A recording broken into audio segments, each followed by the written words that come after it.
नमस्कार विद्यार्थी मित्रांनो, आपल्या या कंटिन्यू लेक्चर सीरीजमध्ये स्वागत आहे। आज आपण एक नवीन प्रकरणाला सुरू करणार आहोत। इंटरेस्टेड प्रकरण आहे। जर काही नाही झालं तर हे प्रकरण शिकल्यावर काही ना काहीतरी करता येईल। त्याचं नाव तुम्हाला दिसत असेल, प्रमाण भागीदारी, ज्याला इंग्लिशमध्ये आपण पार्टनरशिप असं म्हणत असतो। आणि याच्यामध्ये व्यवसायावर जास्त प्रश्न असतात की दोघांनी मिळून तिघांनी मिळून एक व्यवसाय चालू केला, मग यानं पैसे गुंतवले याने पैसे गुंतवले, म्हणजे आपल्या रोजच्या जीवनातला हा आहे। फक्त आपण कधी रोजच असं व्यवसाय चालू करतो रोजच व्यवसाय बंद करतो असं नसतं। पण तरी पण याचा आपण जर कधी फ्युचरमध्ये व्यवसाय प्लॅन केला तर याचा वापर आपल्याला करता येणार आहे। ठीक, तर याच्यामध्ये काय काय असणार आहेत त्या गोष्टी आपण एक एक गोष्ट आपण इथे पाहत जाणार आहोत। तर पहिल्यांदा एक काय काय गोष्टी असतात त्या इथे सांगून देतो बघा। व्यवसाय म्हटलं की नफा आलाच, व्यवसाय म्हटलं की काय आला, नफा आलाच। तर मग आपल्याला नफा माहित पाहिजे, म्हणजे आपण त्याला इथं या व्हिडिओमध्ये शिकत असताना आपण गुणोत्तराच्या बाबतीतले प्रश्न शिकणार। या व्हिडिओमध्ये शिकत असताना सर्व गुणोत्तराच्या बाबतीतले। ठीक, मग या व्हिडिओमध्ये गुणोत्तराच्या बाबतीतले शिकत असेल तर मग नफा आला तर मग त्याला आपण म्हणूयात नफ्याचे गुणोत्तर। त्याला काय म्हणूयात, नफ्याचे गुणोत्तर। ठीक, नफा, नफ्याचे गुणोत्तर। गुणोत्तर म्हणजे काय, तर हे आपण गुणोत्तर व प्रमाण या प्रकारात सर्व गोष्टी बोललेल्या आहे। तरी पण मी याच्या बाबतीत थोडं आता सांगणार आहे, जिथे जिथे आवश्यक गोष्टी असतात तिथे। ठीक, नफ्याचे गुणोत्तर बरोबर काय असतं तर त्याला समजून घ्या। नफ्याचे गुणोत्तर बरोबर असतं जे भांडवलाचं गुणोत्तर दिलं असेल। भांडवल म्हणजे काय या शब्दांचा अर्थ काय लगेच सांगतो। भांडवलाचे गुणोत्तर, भांडवलाचे गुणोत्तर गुणिले मुदतीचे गुणोत्तर। या शब्दांचा अर्थ लगेच सांगणार आहे, त्यामुळे त्याचं काही टेन्शन घेऊ नका। मुदतीचे गुणोत्तर। ठीक, भांडवलाचे गुणोत्तर गुणिला मुदतीचे गुणोत्तर, इथे खाली लिहितो आपण गुणोत्तर। तर याच्यावर आता आपण हळूहळू बोलणार आहोत की हे नेमकं असते काय आणि याच्यावर आपण काम कसं करायचं। बघा, लई सोपी गोष्ट आहे, लई सोपी गोष्ट आहे, फारच सोपी गोष्ट आहे। याला करत असताना आपण एक बॉक्स करून घेऊ एकदा फॉर्म्युल्याला, आणि हा फॉर्म्युल्यावर सर्व प्रकार डिपेंड आहे, त्यामुळे आपल्याला याला व्यवस्थित समजून घ्यायचं। हे तर झालं गणितीय भाषेमध्ये। मी आता सोप्या भाषेमध्ये सांगणार आहे की याला काय म्हणतात। बघा, नफ्याचं गुणोत्तर म्हणजे एखादा व्यवहार केला तर त्याला आपल्याला नफा झाला पाहिजे। गुणोत्तर म्हणजे रेशो असतो, रेशो। समजा दोन व्यक्तीने व्यवहार केला तर दोघांमध्ये ते कोणत्या रेशोमध्ये त्याचा नफा वाटून घ्यायचा, कोणत्या प्रमाणात आपण नफा वाटून घेणार, कोणत्या भागामध्ये। सोप्या भाषेमुळे समजा मी म्हणलं 500 रुपये नफा झाला तर 3:2 असं म्हणत असतो, म्हणजे एकाला 3 भाग द्यायचे, दुसऱ्याला 2 भाग द्यायचे। 500चे 3 भाग पडले, 500चे 5 भाग पडले। 500चे 5 भाग म्हणजे 1 भाग 100चा आणि 3 भाग 300चे, 2 भाग 200चे, म्हणजे एकाला जातील 300 एकाला जातील 200 असं असणार आहे नफ्याचं गुणोत्तर। नफा झाला तर। ठीक, आता याला नफाच्या नंतर इकडे आहे भांडवल। भांडवल या शब्दाचा अर्थ व्यवस्थित समजून घ्या। भांडवल म्हणजे सोप्या भाषेमध्ये आपला जो पैसा असतो, पैसा। ठीक, आपण जी रक्कम आपण एखाद्या व्यवहारात गुंतवणार त्याला आपण भांडवल असं म्हणत असतो। काय म्हणत असतो, भांडवल। जेही पैसे आपण गुंतवले त्याला आपण भांडवल असं म्हणत असतो। मुदत, मुदत म्हणजे ज्या कालावधीसाठी ज्या वेळेसाठी आपण गुंतवले त्याला आपण मुदत असं म्हणत असतो, कालावधी। ठीक, या दोघांचा गुणाकार ज्यावेळेस आपण करतो त्यावेळेस आपल्याला नफ्याचं प्रमाण भेटत असतं। काय भेटत असतं, नफ्याचं प्रमाण भेटत असतं, नफ्याचं। ठीक, म्हणजे नफा भेटत असतो असं आपण गृहीत धरतो, फक्त असं आपण गृहीत धरतो। म्हणजे काही पैसा मी काही कालावधीसाठी गुंतवला तर जो त्या गुणाकाराच्या एवढा असतो तर नफा असतो, नफा त्यांच्या बरोबर असतो असं म्हटलं जातं। फक्त मग आपण हे कधी वापरतो तर गुणोत्तरात आणि गुणोत्तरात वापरतो, पैशाच्या स्वरूपात वापरत नाही गुणोत्तरामध्ये। ठीक, तर मग याचा वापर करून आता आपल्याला प्रश्न कसे विचारले जातात त्या प्रश्नामधला एक पार्ट आपण या व्हिडिओमध्ये शिकणार की गुणोत्तरावरच प्रश्न आले तर याच्यामध्ये या व्हिडिओ, आणि जर पैशाच्या स्वरूपात प्रश्न आले मग वेगवेगळ्या व्यवसायाच्या स्वरूपात आले ते नेक्स्ट पार्टमध्ये आपण घेणार आहोत। चालू करू बघा, याच्यावर प्रश्न कसे विचारले जातात, एक एक प्रश्न पाहणं चालू करू। बघा, बेसिकचा प्रश्न आहे, छोटासा प्रश्न आहे, आपल्या सरळ सेवेला खूप वेळेस विचारला जातो, तर सरळ सेवेच्या दृष्टिकोनातून महत्वाचा आहे असं गृहीत धरलं तरी तुम्ही चालेल। ठीक, बघा, पवन व विजय, आता यांच्या नावावरून आपल्याला काही गरज नाही, यांच्या कोणाचे म्हटले रे, भांडवलाचे गुणोत्तर 4:5 आहे व त्यांच्या मुदतीचे गुणोत्तर 3:4 आहे। तर त्यांच्या नफ्याचे गुणोत्तर विचारले, नफ्याचे गुणोत्तर विचारले आहे। तर तुम्हाला हा फॉर्म्युला पाठ असला पाहिजे, नफ्याचे गुणोत्तर बरोबर भांडवलाचे गुणोत्तर गुणिले मुदतीचे गुणोत्तर। तर गुणोत्तर असतं कसं आणि आपण त्याला लिहितो कसं, बघा, हे गुणोत्तर जे मी लिहिले 4:5, जे अगोदर असेल त्याला आपल्याला अंशामध्ये लिहावं लागत असतं आणि जे खाली असेल त्याला खाली लिहावं लागतं, 4:5 असं लिहावं लागतं। ठीक, जर तिथे दिसत नसेल तर मी इकडे खाली लिहितो बघा। 4:5ला तुम्ही असंही लिहू शकता, 4ला वर आणि 5ला खाली। ठीक, हे कोणाचं आहे रे तुमचं, तर हे भांडवलाचं गुणोत्तर आहे। कोणाचं गुणोत्तर आहे, भांडवलाचं। आपल्याला मुदतीचं गुणोत्तर किती दिले, 3:4 दिले, म्हणजे या मुदतीचं गुणोत्तर दिलेलं आहे आपल्याला 3:4। 3:4ला मी असं लिहिणार, जे अगोदर असेल त्याला वर लिहिणार, जे अगोदर असेल त्याला वर लिहायचं, जे खाली सेकंड टाइमला असेल त्याला खाली लिहायचं नेहमी। आता हे गुणोत्तर प्रमाणमध्ये सर्व डिटेलमध्ये मी तुम्हाला सांगितलेलं आहे। मग इथे आपण लिहित असताना आपल्याला विचारले नफ्याचे गुणोत्तर. गुणोत्तर दिलेलं आहे, गुणोत्तर दिलेलं आहे आणि विचारलं सुद्धा गुणोत्तरच, म्हणून काही टेन्शन नाही. आपला जो फॉर्म्युला आहे त्या फॉर्म्युल्याचा वापर करा. ठीक, मग मी फॉर्म्युल्याचा वापर करतोय बघा. नफ्याचे गुणोत्तर, नफ्याचे गुणोत्तर बरोबर भांडवलाचे गुणोत्तर. सर भांडवलाचे गुणोत्तर आहे 4/5 आणि तुम्ही असंही लिहिलं तरी ते गुणोत्तराचं असतात 4/5. तर मी इथे लिहून टाकतो बघा 4/5. ठीक, गुणिले गुणाकाराचं चिन्ह आहे, फॉर्म्युला तुम्ही मागे पाहिला त्या फॉर्म्युला तुमच्याकडे लिहिलेला आणि पाठ असला पाहिजे. गुणिले मुदतीचे गुणोत्तर किती आहे 3/4. तर हे 3/4 जशास तशा. ठीक, बस. आता सर हे लिहिलं आणि याचा वापर कसा करायचा, तर जेवढं शक्य होईल तेवढं याला लहानात लहान बनवायचं. जेवढं शक्य होईल तेवढं लहानात लहान बनवायचं. बघा मी लहानात लहान बनणं चालू करतोय. सर हे 4 कटलेत वर. आता इथं म्हणजे 4 कटले म्हणजे 4 1 4 राहिले. ठीक, तर 3 1 3 आणि खाली राहिले 5 1 5. अजून कोणी राहिले का रे? नाही, अजून कोणी राहिलं नाही. तर हे झालं आमचं नफ्याचं गुणोत्तर. आणि यालाच तुम्ही लिहित असताना असंही लिहू शकता जसं आपण गुणोत्तर प्रमाणामध्ये बोललोय तसं. ठीक, तर आमचं गुणोत्तराचं नफ्याचं गुणोत्तर किती आन्सर येईल 3/5 इतका आन्सर येणार आहे. किती आन्सर येईल 3/5. असं आपल्याला सोप्या पद्धतीने जमलं पाहिजे. बस काहीच नाही, फक्त दोघांचा गुणाकार आहे, लहानात लहान करायचं. लहानात लहान केल्याच्या नंतर जे आन्सर येईल ते लहानात लहान आपला आन्सर असणार आहे. कशाचं गुणोत्तर? नफ्याचं गुणोत्तर. मला तर वाटतं हा सोपा टाईप तुम्हाला आता एकदम क्लिअर झाला असेल. ठीक, हा क्लिअर झाला असेल तर असेच आता वेगवेगळे प्रश्न आपण पाहणार आहोत. याच्यामध्ये काय काय विचारलं जाऊ शकतं बघा. याच्यामध्ये विचारत असताना एकतर आपल्याला भांडवलाचं गुणोत्तर काढा म्हणतील, नाही तर मुदतीचं गुणोत्तर काढा म्हणतील, नाही तर आता जो प्रश्न पाहिला नफ्याचं गुणोत्तर काढा. असं या तिघांपैकी एकच विचारणार, वेगळं कोणतं विचारणार नाही. आणि तिघांपैकी एक विचारलं तर याच फॉर्म्युल्याला कन्वर्ट करता आलं पाहिजे, इकडचं तिकडं तिकडचं इकडं. कसं असणार आहे ते एक एक गोष्ट आपण आता पाहत जाणार आहोत. हा तर प्रश्न पाहिलाय. हा प्रश्न बघा मी सेट करतोय, तोपर्यंत तुम्ही प्रश्न लिहिलेला असला पाहिजे, तुमच्याकडे प्रश्न लिहिलेलाच असला पाहिजे. एन्जॉय म्हणून व्हिडिओ पाहू नका, प्रॉपर नोट्स काढा, म्हणजे तुम्ही त्या नोट्समध्ये नंतर भविष्यात ऍड करता आले पाहिजे तुम्हाला प्रश्न. काय दिलं बघा, समीर व अमीर यांनी 4/3 या प्रमाणात भांडवल गुंतवले. बघा व्यवस्थित, 4/3 या प्रमाणात काय गुंतवले म्हणले? भांडवल गुंतवले. म्हणजे हे जे 4/3 आलं हे आपल्या भांडवलाचं गुणोत्तर आहे. कशाचं गुणोत्तर आहे? भांडवलाचं गुणोत्तर. हा पॉईंट तुमचा लक्षात असला पाहिजे. 4/3 भांडवलाचं गुणोत्तर. सर तर भांडवलाचं गुणोत्तर आहे. शेवटी विचारलं काय बघा, नफ्याचे गुणोत्तर. तर एकदा लिहून टाकतो. सर नफ्याचे गुणोत्तर, नफ्याचे गुणोत्तर फॉर्म्युला पाठ पाहिजे बरोबर. भांडवलाची गुंतवणूक म्हणा किंवा गुणोत्तर म्हणा, 4/3 आहे, लगेच कळलं पाहिजे. सर या 4/3 ला 4 अगोदर आहे म्हणून आम्ही वर लिहिणार, 3 नंतर आहे म्हणून 3 ला खाली लिहिणार. असं लिहिलं तरी तुम्ही चालतं, काही विषय नाही. ठीक, मग सर पुढे काय म्हणलं, एक व्यवसाय सुरू केला आणि त्यांच्या मुदतीचे गुणोत्तर 6/7 आहे. मुदतीचं गुणोत्तर इथे लिहिणार गुणाकारात 6/7. हे 6 आणि हे 7. ठीक, 6/7 आहे. तर त्यांच्या नफ्याचे गुणोत्तर किती? बस झालं म्हणे, एवढं सोपं आहे. बस करा काटाकाटी. बघा काटाकाटी करत काटाकाटी करायला विसरायचं नाही. होत असेल तर 3 1 3 3 2 6 कोण राहिले सर? 4 2 8 आणि 7 1 7. तर आमचा आन्सर काय नसणार आहे 8/7 एवढं त्याचं काय असणार आहे गुणोत्तर, नफ्याचं गुणोत्तर किती असेल 8/7. एवढं सोपं असलं पाहिजे. हे नफ्याचं गुणोत्तर सोपं आहे, हे तर कोणी काढून दिलं. आता याच्यावर वेगळा प्रश्न आणि थोडंसं चेंज, एक प्रोसेस वाढण्यासारखं काय असू शकतं. ठीक, तर हा एक प्रश्न बघा.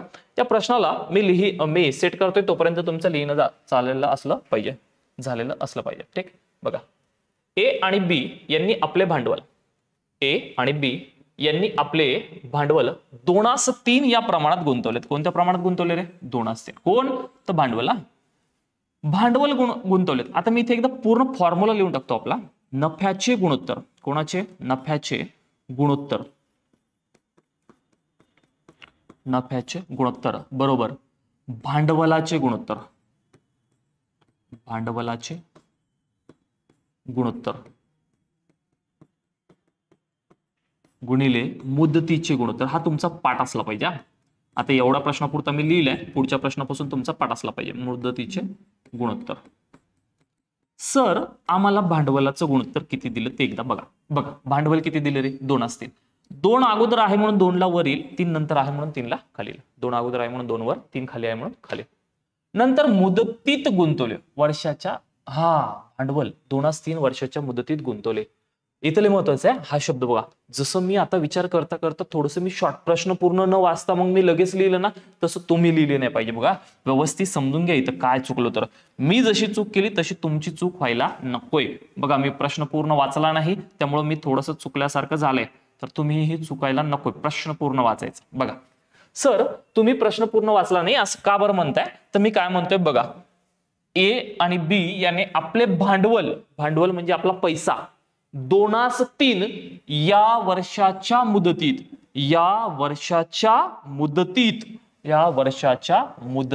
गुंतवला म्हणले. मग सर हे जे 2/3 आहे ना, हे 2/3 वर्षाच्या मुदतीत गुंतवलाय म्हणजे कोणाचं गुणोत्तर आलं, हे मुदतीचे गुणोत्तर आलं. कोणाचं गुणोत्तर आलं, मुदतीचं. व्यवस्थित आहे का? मी अगोदर भांडवलाचं लिहित होतो, ते भांडवलाचं नाही, कोणाचं आहे, मुदतीचं. प्रश्न वाचला की क्लिक झाला पाहिजे. आता मला मी भांडवलाचं लिहिलं होतं, मी पूर्ण वाचलं नव्हतं म्हणून इथपर्यंत होतो.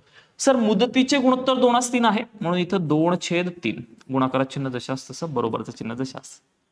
आणि त्यांच्या कोणाचे दिले, नफ्याचे गुणोत्तर. नफ्याचे म्हणजे याच्या खाली लिहिता येईल का रे? नाही ना, नफ्याचं गुणोत्तर इकडे आहे. मग नफ्याचं गुणोत्तर इकडं आहे तर इकडं आलं पाहिजे सर 3/2. कोण आलं पाहिजे, 3/2 असं असलं पाहिजे. मग आम्हाला भांडवलाचे गुणोत्तर माहित नाही तर आपण भांडवलाचं गुणोत्तर एक्स गृहीत धरायचं. काय गृहीत धरायचं, एक्स. ठीक, असं समजलंय. मग आता मी एकदा पहिल्यांदा इथं स्टेप बाय स्टेप सांगतो. हे तर तसं तर जवळ असायला पाहिजे होतं, तुम्ही समजून घ्याल आता. ठीक, 3/2 बरोबर एक्स गुणिले 2/3. आता हे इकडचे गुणाकारातले 2/3 इकडे आले. एकदा स्टेप समजून सांगतो बघा. हे 3/2 जशास तसे आणि इकडचे गुणाकारातले 2/3 इकडे आल्यास ते कशात जात असतात, भागाकारात जात असतात. वाटल्यास या स्टेपला मी इकडे आता साईडला करतो. बघा हे 3/2 जशास तसे इकडचे गुणाकारातले 2/3 इकडे आले तर ते जाणार इकडे भागाकारात. कशामध्ये जाणार, भागाकारात. आणि भागाकारातली संख्या ज्यावेळेस वर जात असते, ती व्यस्त होत असते. व्यस्त होते म्हणजे हे खालचे 3 वर जाणार आणि हे वरचे 2 खाली येणार. ठीक, म्हणजे ही अशी त्याची मांडणी होईल. हे काय होईल, त्यांची अशी मांडणी होईल. पण मग सर आम्ही शॉर्टकट करत असताना आम्ही करणार कसं, ही कन्सेप्ट आहे. कन्सेप्टनुसार असंच जावं लागेल. शॉर्टकट करत असताना काय करायचं बघा. शॉर्टकट करत असताना हे 3/2 जशास तसे हे भागाकारातले 3 इकडे आल्यास अंशामध्ये जातील आणि इकडचे अंशामधले इकडे आल्यास कशात जातील, भागाकारामध्ये जातील. कशामध्ये जातील, भागाकार. बघा 3/2. बघा 3/2 गुणिला 3/2 बरोबर कोण राहिल्या, एक्स. बस. सर यांची काटाकाटी होते का, तर नाही होत. काटाकाटी होते का, नाही होत. मग अंशाचा गुणाकार करा. 3 गुणिला 3 किती, तर 9. 3 गुणिला 3 किती, 9. ओके. थोडस इथे एक आपली स्टेप अशी झाली. ओके चालेल, काय हरकत नाही. 3/2 गुणिला 3/2. चला करा पटापट. सर 3 गुणिला 3 किती, तर 9 आणि 2 गुणिला 2 किती, तर 2. मग आम्हाला म्हणावं लागेल सर भांडवलाचे गुणोत्तर बरोबर. भांडवलाचे गुणोत्तर आपण एक्स गृहीत धरलं होतं. एक्स बरोबर 9/2 आले. 9 वर आहेत म्हणून खाली 9, खाली येणार 9 आणि नंतर कोण येणार रे, 2. तर 9/2 हे आपलं काय असलं पाहिजे, आन्सर असलं पाहिजे. 9/2 हे आपलं काय असलं पाहिजे, आन्सर. असं आपल्याला जमायला पाहिजे या पद्धतीने. मग आमचा आन्सर काय असेल, 9/2 एवढं असलं आहे.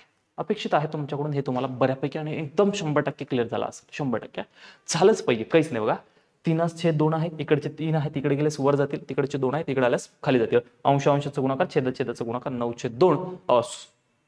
Sorry, extremely sorry. 2 गुणिला 2 4 होत असतात तर हे 9/4 झालं पाहिजे. भाई काय व्हायला रे, कुठं लक्ष आहे की, चला असं कुठेही लक्ष जाऊ नका. माझं लक्ष जसं चाललंय या प्रश्नापुरते गेले तर असं नको व्हायला. 2 गुणिला 2 मी 2 लिहिलं होतं तर ते 4 असलं पाहिजे. एक्स्ट्रीमली सॉरी, पुढच्या प्रश्नापासून होणार नाही, लक्ष असणार आहे. ठीक, चल बघा पुढचा प्रश्न सेम तसंच असेल जवळपास तरी. बघा प्रश्नाला तुम्ही लिहून घ्या, तोपर्यंत मी याला सेट करतो. ठीक, चला बघा काय म्हणतात. पुन्हा एकदा अ आणि ब यांच्या नफ्याचे गुणोत्तर हे लिहिले, नफ्याचे गुणोत्तर. चलो फिर से वही जोश में, फिर से वही फॉर्म में. नफ्याचे गुणोत्तर काय, नफ्याचे गुणोत्तर बरोबर सर भांडवलाचे गुणोत्तर. कोणाचे गुणोत्तर, भांडवलाचे गुणोत्तर गुणिला सर मुदतीचे गुणोत्तर.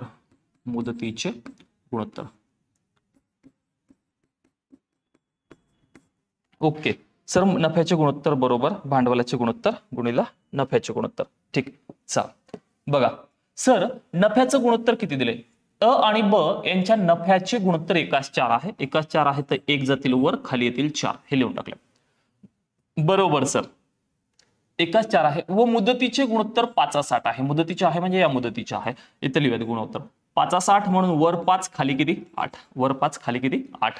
ठीक. आणि भांडवलाचं गुणोत्तर आम्ही x गृहीत धरणार. काय गृहीत धरणार? x. सर हे 5/8 आहे. गुणाकारातले आहेत. गुणाकारातले इकडे आल्यानंतर कशामध्ये जातील? भागाकारामध्ये जातील. भागाकाराच्या ऐवजी ते आपण त्याला व्यस्त करू. त्याला काय करू? व्यस्त करू. तर हे 1/4 जशास तसे भागाकारातले 8 इकडे आल्यास वर जातील आणि तिकडचे वरचे 5 इकडे आल्यास कशात जातील? भागाकारात जातील. कशामध्ये जातील? भागाकारामध्ये जातील. आणि समोर कोण राहिले सर? तर x राहिल्या. x राहिल्या तर आता जेवढी काटाकाटी करणं शक्य आहे तेवढी काटाकाटी करा. 4 1 4, 4 2 8, बे 1 बे आणि 5 1 5, 2/5, 2/5 बरोबर कोण राहिल्या? तर x राहिल्या. आणि या 2/5 ला लिहित असताना आपण अजून कसं लिहू शकतो म्हणलं तर 2 वर आहेत म्हणून ते खाली अगोदर लिहिणार आणि नंतर 5 लिहिणार. तर आपलं फायनल आन्सर असणार आहे 2/5. एवढं त्यांचं काय कोणतं गुणोत्तर असणार आहे? भांडवलाचे गुणोत्तर किती असेल? 2/5. म्हणजे 2/5 या प्रमाणात ज्यावेळेस ते भांडवल गुंतवतील, 5/8 या मुदतीसाठी गुंतवतील, त्यावेळेस त्यांना नफा 1/4 होईल. असंही आपल्याला जमलं पाहिजे आणि लक्षात असलं पाहिजे. आणि जमलेच, काय टेन्शन नाही का घेऊ, हळूहळू जमणारच आहे. ठीक. बघा पुढचा एक प्रश्न आणि महत्वाचा प्रश्न काय म्हणतोय बघा. सेम तसंच आहे, फक्त थोडंसं विचारण्याची पद्धत वेगळी आहे. आतापर्यंत आपल्याला भांडवलाचे आणि नफ्याचे गुणोत्तर विचारत होतं. आता कोणाचं काढा म्हणलं रे? मुदतीचे काढा म्हणले. फॉर्म्युला तर लक्षातच असेल तुमचा, एकदा लिहून टाकतो परत बघा. नफ्याचे गुणोत्तर, कोणाचे? नफ्याचे गुणोत्तर, गुणोत्तर बरोबर भांडवलाचे गुणोत्तर, भांडवलाचे गुणोत्तर गुणिला मुदतीचे गुणोत्तर, मुदतीचे गुणोत्तर. हा फॉर्म्युला तुम्हाला लक्षातच असला पाहिजे. आता मी दरवेळेस प्रत्येक वेळेस तो फॉर्म्युला लिहितोय तो तुम्हाला लक्षात असला पाहिजे. ठीक. बघा ए आणि बी यांच्या भांडवलाचे गुणोत्तर 3/4 आहे. प्रश्न वाचून घ्यायचा. नफ्याचे गुणोत्तर 6/5 आहे. तर त्यांच्या मुदतीचे गुणोत्तर किती? बोला बरं. भांडवलाचे गुणोत्तर सर 3/4 म्हणजे वर येईल 3 आणि खाली कोण येईल? 4 येईल. वर येईल 3 खाली कोण येईल? 4. नफ्याचे गुणोत्तर 6/5 जी अगोदर संख्या ती वर आहे. नफ्याचे आहे सर, नफ्याचे आहे म्हणजे आम्हाला इकडे लिहावं लागेल. हे सर 6 आणि इकडे कोण असेल? 5 गुणिले मुदतीचे गुणोत्तर. मुदतीचे गुणोत्तर आपण x गृहीत धरू. काय गृहीत धरू? x गृहीत धरू. ठीक. चला कन्वर्ट करा याला. सर हे 6/5 जशास तसे, हे गुणाकार जशास तसा, भागाकारातले 4 इकडे आल्यास वर जातील आणि वरचे 3 इकडे आल्यास कुठे जातील? खाली जातील. बस यांची काटाकाटी होत असेल तर करा. सर 3 1 3, 3 2 6, 4 2 8 आणि 5 1 5. इथे काही नसतो म्हणून एक असतो ना. 8/5 आलंय आणि या 8/5 ला तुम्ही लिहित असताना वरची संख्या अगोदर 8 अगोदर, नंतर गुणोत्तर प्रमाणाचं जे चिन्ह असणार आहे ते चिन्ह, आणि हे 8/5 हे काय असेल? आपलं आन्सर असेल. तर अशा पद्धतीने आपल्याला मुदतीचं गुणोत्तर कोणाचं भेटलंय? मुदतीचं. कारण एक्स गृहीत धरलं होतं ना आपण. मग मुदतीचं गुणोत्तर आमचं किती आलंय? तर 8/5 एवढं आलेलं आहे. तर असं आपल्याला जमलं पाहिजे. तर अपेक्षा आहे मला तुमच्याकडून की तुम्हाला हे भारी जमेल. एकच फॉर्म्युला शकते तर हे जमलेच पाहिजे. ठीक. तर असाच एखादा प्रश्न असेल कदाचित पुढे आहे तर या प्रश्नाला एकदा सोडवण्याचा प्रयत्न करा. सेम तसंच आहे. मुदतीचं गुणोत्तर विचारलंय, काही वेगळं नाही विचारलंय. ठीक. बघा आता मी फॉर्म्युला लिहित नाही. मला एवढं माहित आहे पांडू व धोंडू यांच्या भांडवलाचे इकडे नफा असतो बरोबरच्या अगोदर. भांडवलाचे गुणोत्तर 2/3 आहे. तर लगेच क्लिक झालं पाहिजे. 2/3 भांडवल इथं लिहित असतो ना आपण. नफ्याचे गुणोत्तर बरोबर भांडवलाचे गुणोत्तर गुणिले मुदतीचे गुणोत्तर, व नफ्याचे गुणोत्तर 3/9 आहे. तर हे 3/9, 3/9. तर त्यांच्या भांडवलाच्या मुदतीचे गुणोत्तर किती? त्यांच्या भांडवलाच्या मुदतीचे गुणोत्तर किती? ठीक. ऐका व्यवस्थित. परीक्षेला कधी कधी आपल्याला हे असा प्रश्न येऊ शकतो. 3/9. 3/9 तर खरं तर गुणोत्तर नाही ते. ठीक. ते गुणोत्तराच्या पटीमध्ये आहे. गुणोत्तराच्या पटीमध्ये म्हणजे या दोघांना लहान करू शकतो आपण. कुठल्या तरी संख्येने भाग जाऊ शकतो म्हणून काही टेन्शन नाही. पण दिले तर राहू दे, त्याचं काही टेन्शन नाही. ठीक. मग सर हे 3/9 जशास तसे हे भागाकारातले 3 इकडे आल्यास वर गुणाकारात जातील आणि हे वरचे 2 खाली इकडे भागाकारात जातील. करा काटाकाटी. बघा सर काटाकाटी करत असताना आम्ही कशी करणार? तर 3 1 3, 3 त्रिक 9, हे 3 1 3, हे 3 1 3, वरचा 1 गुणिला 1 आलाय आणि 1 गुणिला 2 2 आलाय. बरोबर राहिला x. ठीक. x म्हणजे आपल्या मुदतीचा गुणोत्तर. 1/2 म्हणजे वरचा 1 लिहून टाकलाय, नंतरचे 2 लिहून टाकले. माझा आन्सर येणार आहे 1/2. एवढं काय असणार आहे तुमच्या मुदतीचं गुणोत्तर? 1/2. तर अशा पद्धतीने हे गुणोत्तरावरचे प्रश्न जे पण प्रश्न असणार आहेत ते प्रश्न आपल्याला सगळे जमले पाहिजे पूर्ण. टोटल सगळेच्या सगळे प्रश्न परफेक्ट जमले पाहिजे, एकदम 100% परफेक्ट, काहीच नाही. फक्त हा एक फॉर्म्युला आपण जो घेतलाय तो फॉर्म्युला लक्षात असू द्या. नफ्याचे गुणोत्तर बरोबर भांडवलाचे गुणोत्तर गुणिले मुदतीचे गुणोत्तर. नफा याला नफा म्हणून, याला भांडवल म्हणजेच पैसा आणि मुदत म्हणजेच काय, कालावधी. तर हे सोप्या भाषेत लक्षात असू द्या, कारण इथून पुढं आपलं जे प्रमाण भागीदारी प्रकरण असणार आहे ते पूर्ण प्रकरणामध्ये हेच आपण लक्षात ठेवणार.